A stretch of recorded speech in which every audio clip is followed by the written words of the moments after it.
Hey everybody, it's Tabuti. Before I start with today's video, I would like to remind you to please give this video a thumbs up, comment on the video, and subscribe to my channel.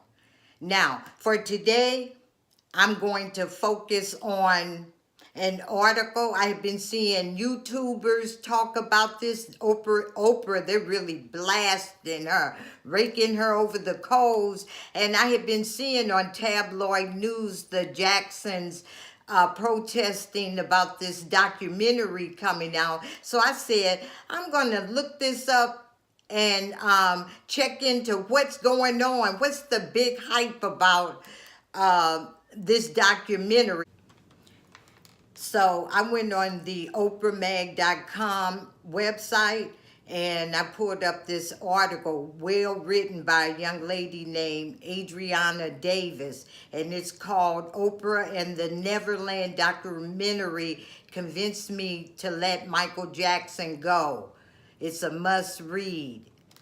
There's a two-part documentary directed by Dan Reed that is being aired on HBO. One part was aired yesterday on March 3rd, and the second and final episode of Leaving Neverland is airing tonight. And it's an investigation into claims of two accusers that said that Michael Jackson sexually abused them when they were children, one at the age of 7 and one at the age of 10. One of their names is Wade Robson and the other one is James Safechuck. But they're saying now as adults, one is 36 and one is 40 years old now, but they're going to take you back in the documentary and talk about how they met Michael Jackson, talk about why they never disclosed or were honest about the fact that they were being sexually abused, because it was brought up in a couple of other cases. As a matter of fact, one of them had testified for Michael and said that he had never sexually abused him. But they're both going to go back into why they never admitted to that, which was basically talking about the fact of how you're being groomed and how Michael Jackson trained them to be soldiers supporting him. But then Oprah Winfrey has a special that they aired. It was taped on February the 27th. That's called Oprah Winfrey Presents After Neverland. That will also be airing tonight following Leaving Neverland. But also Oprah said, even though she's getting a lot of backlash, the issue of sexual abuse is too important to remain silent, no matter how angry Michael Jackson fans get. Be aware of people who just want to be around your children, and I absolutely agree with that. Something just ain't right when people just want to be around your kids, just want to help you out. And it's real. And I'm sorry, but I had to say it. And especially men. In this article, Adriana mentioned that Oprah Winfrey asked the two accusers, Wade and James, if they believe Michael Jackson's staff, was aware of the alleged sexual abuse and young boys sleeping with Michael in his bed. And they both said yes, that Michael always had a team of staff around him. And they brought up that it would always be a secretary that would call them to schedule for them to come visit Michael, and they would schedule a car to pick them up to bring them to Michael, and said that there was always security outside of Michael's door. Adriana said that she is like other fans who questioned why was this being brought out now by the accusers who denied being sexually abused in the past, and now Michael Jackson is dead, and now they're coming out again accusing him.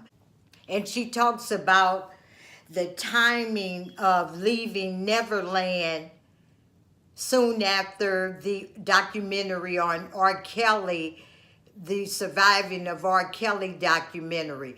But the director of the Leaving Neverland said that the production of Leaving Neverland was already in production over a year ago. Adriana states that even as a grown, educated, opinionated woman, it was until 2 days prior to attending that taping of After Neverland that she also was a defender of Michael Jackson. And she says, I had go-to lines about being able to separate the art from the man, about how Jackson was certainly an oddball with an affinity for children because of his own troubled upbringing. But that didn't make him a criminal. About how, and in the article, Adriana goes on to say after they viewed the documentary Leaving Neverland, how numb she felt because she idolized Michael Jackson. And then she said Oprah begins her interview by saying this, you are extremely important, and I have to read this to you. Oprah says, this moment transcends Michael Jackson. It is much bigger than any one person. This is a moment in time that allows us to see this societal corruption that's a scoundrel on humanity. And it's happening right now. It's happening in your family. We know it's happening in churches, in schools, sports teams, everywhere. So, if it gets to you,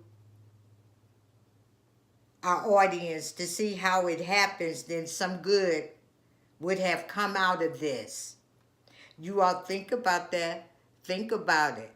You know Oprah is deep. And also, especially all the older folks in my age group, know that Oprah was also, or is a survivor of sexual abuse, is well documented. And she had said that she had taped over the years of Oprah Winfrey, her show, over 200, and I think 17 episodes related with sexual abuse. But she didn't know how impactful it had been because it's still going on in society. So that's why she agreed to do this documentary. And the two young men, Wade and James, said that was why they're doing it. They're not getting paid. And the director confirmed that they are getting no money for this. And the statute of limitation, of course, has expired for them to try to get money through the courts. But they're speaking out now for self-healing and to help other survivors of sexual abuse. Parents, grandparents, guardians, foster parents, aunts, uncles, very important to be watchful of your children. Centers, and nobody knows your child like you do. If your child is acting strange, their behavior is off, pay attention to those things and sit them down and talk to them. And believe me, if they say it, believe them. Don't question it. If you believe that your child has been sexually abused, contact your local police department. You can also place a child abuse neglect hotline. But also, if you would like further information on preventing or intervening regarding sexual abuse, just Google child sexual abuse prevention programs. You can also call 211. That's 211. It's the United Way Information and Referral Services. And just let them know that you would like contact information on child abuse or sexual abuse prevention or intervention programs. Also, I think it would be a great thing to do if everybody advocated for all their schools, daycares to have what's in my state is called the Safe Touch program. Fantastic program that teaches children from preschool up about the parts of their body, and it's called swimsuit, parts of their body that others are not allowed to touch without their permission. And it also talks to or teaches the children to let their parents know if someone touches them or says something to them that's not appropriate. And the program is developmentally age appropriate, meaning they talk to them on their age level. And everybody, that's it for today. And I hope after this, I don't know, I'm a self-advocate and I have a thing about abuse, period, but sexual abuse is just a sore spot for me. But anyway, you guys have a good one. And don't forget to comment below. Thank you.